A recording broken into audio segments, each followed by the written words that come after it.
did Allah do to punish Banu Israel? In Surah Al-A'raf of the Qur'an, he explains, وَإِذْ تَأَذَّنَ رَبُّكَ لَيَبْعَثَنَّ عَلَيْهِمْ إِلَى يَوْمِ الْقِيَامَةِ مَنْ يَسُومُهُمْ سُوءَ الْعَذَابِ. And your Lord has now announced that He's now going to raise against Banu Israel those who will inflict upon Banu Israel continuously until the last day the worst possible punishment. Continuously until the last day. So it couldn't be Adolf Hitler because he's dead. Who is Allah going to raise?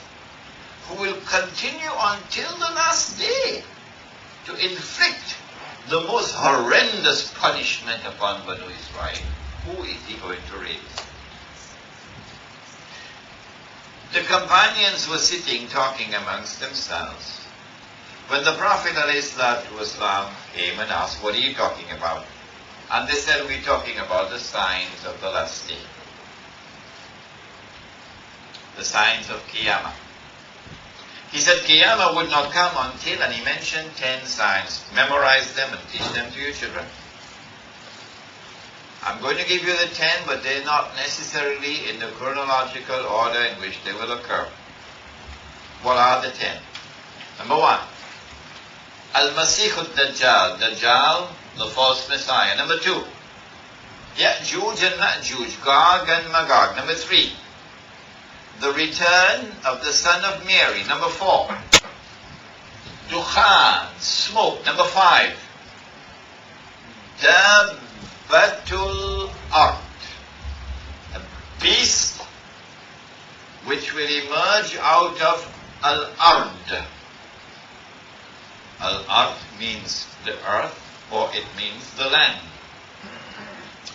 But in the context of the last age, Al-Ard more often than not means Al-Ardul Muqaddasa, the Holy Land. And so my interpretation is, a beast will come out of the Holy Land. That beast is there now. It is the state of Israel. There is an eminent Saudi scholar of Islam, a Sheikh Safar al-Hawari, who has done what no other Saudi ulama have done. He's attempted to use his own intuitive insight, something foreign to the Wahhabi and Salafi version of Islam. But this Sheikh is different. And he's written a book which is on the internet, Yawm al-Qadr, the day of Allah's wrath. And in that book he says that in his opinion the beast is the Zionist movement. So there is not much difference between his view and mine. May Allah bless him to grow in knowledge. Ameen. Number 6. That the sun would rise from the west. And after I published this book, a Japanese Muslim sent me an email. He said, Sheikh, I want to give you the explanation of the sun rising from the west. And when I read it, I said, MashaAllah, this is correct. But I'm not going to tell you the explanation. So wait for the question and answer session so you can't go home.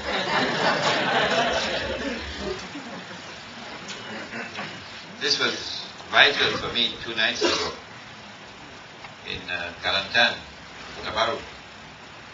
They invited me to speak at 11 o'clock. My lecture ended at 1 o'clock.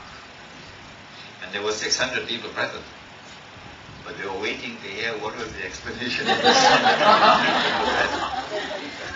The question and answer session ended at 1:30.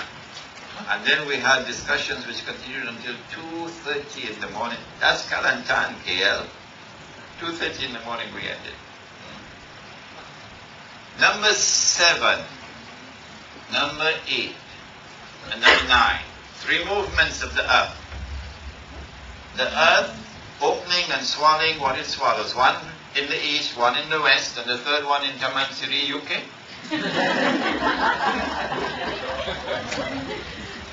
The third one, Arabia. And number 10, the one that the State Department doesn't like at all. Number 10, that a fire will come out of Yemen and drive mankind to their place of assembly, which is Arafat. So goodbye to Saudi Arabia. This is rahmah from our Rabb. فَإِذَا جَاءَ وَعْدُ رَبِّي. But when that time comes of which my Lord has warned, جَعَلَهُ دَكَّاءَ. Allah is going to bring down the barrier. وَكَانَ وَعْدُ رَبِّ حَقًّا. And then the warning of my Lord will be fulfilled. What happens when Allah brings down the barrier and Ya'juj and Ma'juj are released to commit fasad on the earth and with a power which is indestructible? The Prophet said, none of them dies without leaving 1,000 more behind. There's not 1,000 children, eh? Nobody has 1,000 children. Not even Abdulaziz ibn Saud. He must have tried the best. No, these are 1,000 carbon copies of themselves. So you're going to get Chinese, Ya'juj and Ma'juj. And you're going to get Arab, Ya'juj and Ma'juj. You're going to get Japanese Ya'juj and Ma'juj. You're going to get African Ya'juj and Ma'juj. You're going to get Pakistani Ya'juj and Ma'juj. One day you might even get Malay Ya'juj and Ma'juj. All of mankind being embraced in one global society.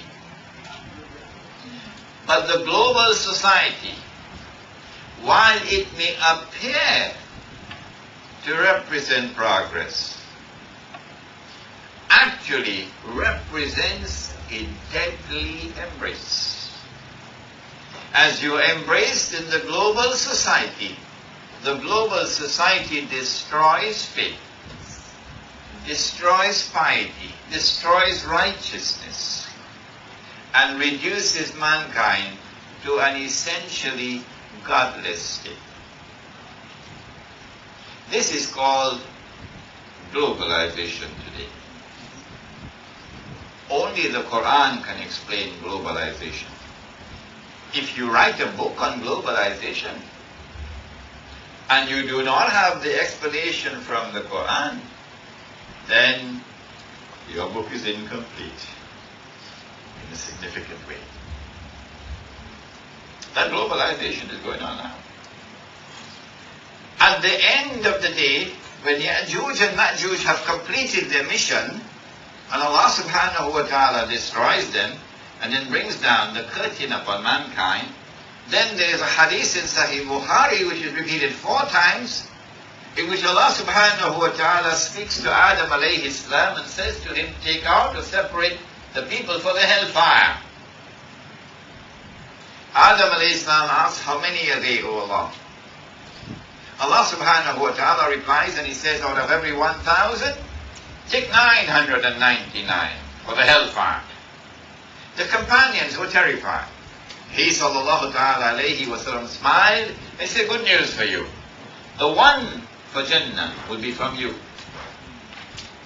A follower of Muhammad sallallahu ta'ala alayhi wa sallam. Not part-time, full-time. But he went on to say that the 999 will all be carbon copies of Ya'juj and Ma'juj. Ahlu Ya'juj and Ma'juj.